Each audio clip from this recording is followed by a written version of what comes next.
সুবহানাল্লাহ, এইরকম মানজার, এইরকম দৃশ্য, এইরকম ভিডিও আপনি কোনোদিন দেখেননি। পৃথিবীতে এই সর্বপ্রথম হাজারো হাজার গাড়ি এবং লাখো লাখো মানুষ নিয়ে র্যালি বের করে রেকর্ড করে তুললেন ইমতিয়াজ জলিল। বলা হয়েছে তাকরিবান ৮২,৫৮৮ কার, ১১,৭৬৭টি বাইক, ১২৬টি বাস, ১৯,১১৫টি টাটা এসি। এবার হয়তো আপনারা ভাবছেন, এত গাড়ি, এত বাইক, এত লাখো লাখো মানুষ মুম্বাই কেন যাচ্ছে? কি হয়েছে সেখানে? কিসের জন্য তারা যাচ্ছে? কি কারণে তারা যাচ্ছে? বিভিন্ন রকমের প্রশ্ন হয়তো আপনাদের মনে জন্মাচ্ছে। অনেকেই হয়তো জেনে গিয়েছেন, আবার অনেক মানুষ আছে যারা এখনও পর্যন্ত জানে না যে এই র্যালি হওয়ার কারণটা কি, কি কারণে এই র্যালি বের করা হয়েছে। তাই জানার জন্য ভিডিওটি শুরু থেকে শেষ পর্যন্ত দেখতে থাকুন। আপনি যদি একজন মুসলমান হন তাহলে আপনি খুশি হয়ে যাবেন এবং আপনার দিল বাগ বাগ হয়ে যাবে। তো চলুন বেশি কথা না বলে ভিডিওটি শুরু করা যাক।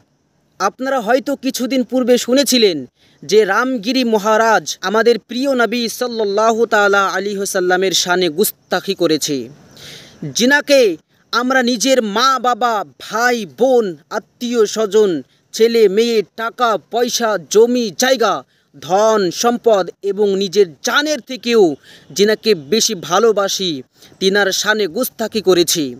তাদের নামে বহুত FIR করা হয়েছিল, তারপরেও পুলিশ কিছু করছিল না, সরকার কিছু করছিল না।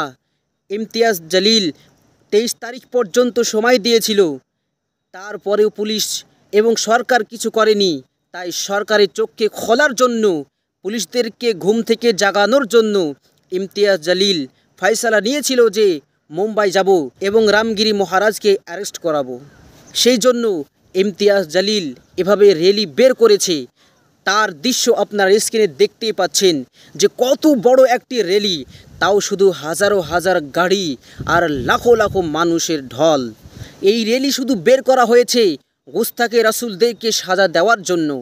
তারা ভেবেছে যে মুসলমানদের কোরআনকে নিয়ে, মুসলমানদের নবীকে নিয়ে গুস্তাখি করবে আর মুসলমানরা চুপচাপ বসে থাকবে, মুসলমানরা কিছু করবে না। মনে রাখবেন, ভালো করে কান দিয়ে শুনে রাখুন, দরকার হয় আপনি নোট করে রাখুন। মুসলমানদেরকে তোমরা মারো, কাটো, অত্যাচার করো, যা ইচ্ছা তাই করো, মুসলমানরা সহ্য করে নিবে। কিন্তু মুসলমানদের নেতা নবী মুস্তাফা সাল্লাল্লাহু তাআলা আলাইহি ওয়াসাল্লামকে নিয়ে যদি কেউ গুস্তাখি করে এবং কোরআনকে নিয়ে কটূক্তি করে, তাহলে মুসলমান কখনোই সহ্য করবে না। একজন সাধারণ মানুষ, যার কোনো ভ্যালু নেই, যার কোনো দাম নেই, কোনো মূল্য নেই, যার কোনো শক্তি নেই, সেও কিন্তু এটা সহ্য করবে না যে কোরআন এবং নবীকে নিয়ে তোমরা গুস্তাখি করবে। তারও কিন্তু রক্ত টকবক করে উঠবে। তাই মুসলমান ভাইরা, আপনারা জেগে উঠুন, প্রতিবাদ করুন, গুস্তাখে রাসূলদের সাজা দেওয়ার জন্য প্রতিবাদ করুন, আন্দোলন করুন। এত বড় গুস্তাখি করার পরেও পুলিশ কেন তাদেরকে অ্যারেস্ট করেনি? আপনারা এটাও জানেন যে মুফতি সালমান আজহারি, যিনি কোনো ধর্মকে নিয়ে কথা বলেছিলেন না, কাউকে উদ্দেশ্য করে কথা বলেছিলেন না, তারপরও বিনা অপরাধে তাকে অ্যারেস্ট করা হয়েছে এবং 1 বছর হয়ে গেল, তাকে এখনও পর্যন্ত ছাড়া হয়নি। সংবিধান কি শুধু মুসলমানদের জন্য? না, সংবিধান সবার জন্য সমান। এই রামগিরি মহারাজ এত বড় গুস্তাখি করার পরেও তাকে কেন অ্যারেস্ট করা হচ্ছে না? ইমতিয়াজ জলিল ভাইকে হাজারো হাজার সালাম যে তিনি এইরকম একটি উদ্যোগ নিয়েছেন, রাসূলদের দুশমনদের সাজা দেওয়ার জন্য র্যালি বের করেছেন। আল্লাহ তাআলা তিনাকে ভালো রাখুক এবং একজন আশিকে রাসূল হিসাবে কবুল করুক। ভিডিওটি বেশি বেশি করে শেয়ার করুন এবং যিনারা জানে না তাদেরকে জানার সুযোগ করে দিন। যারা এই খবরটি শুনে খুশি হয়েছেন তারা কমেন্টে অবশ্যই আলহামদুলিল্লাহ লিখে যাবেন।